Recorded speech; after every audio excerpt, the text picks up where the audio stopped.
I'm Kevin Shelley with the University of Wisconsin Nutrient and Pest Management Program. I'm Steve Vavris, Director of the Wisconsin State Climatology Office.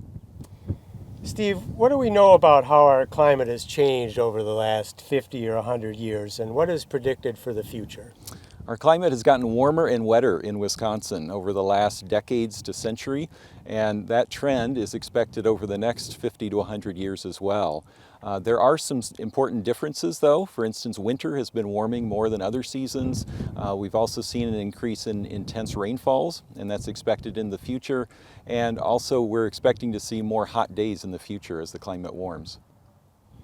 Well, we've just come out of kind of a second consecutive winter with relatively mild temperatures and very low snowfall and snow cover. Do we know if this is a symptom of climate change that will be more common in the future, or is this just within the normal range of variation that we have in our weather?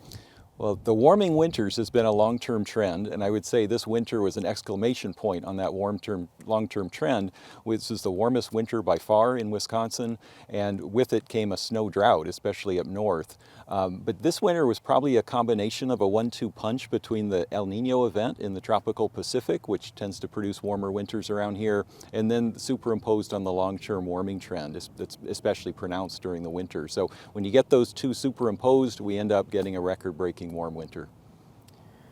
What are some of the ways that the State Climatology Office can help agriculture? And I'm thinking both in terms of the short term, like going into the growing season here, as well as long term in terms of how are we going to set ourselves up for resilience and success with crop production and farming into the future. Mm-hmm.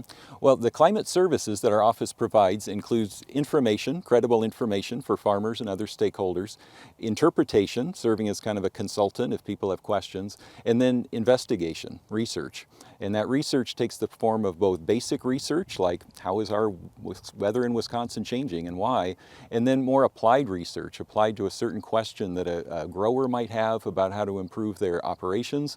And so coming up with things that are tailored to decision makers like farmers, things like, tools about whether it's safe to spray or whether it's too windy or turbulent for spraying on a certain day at a certain hour.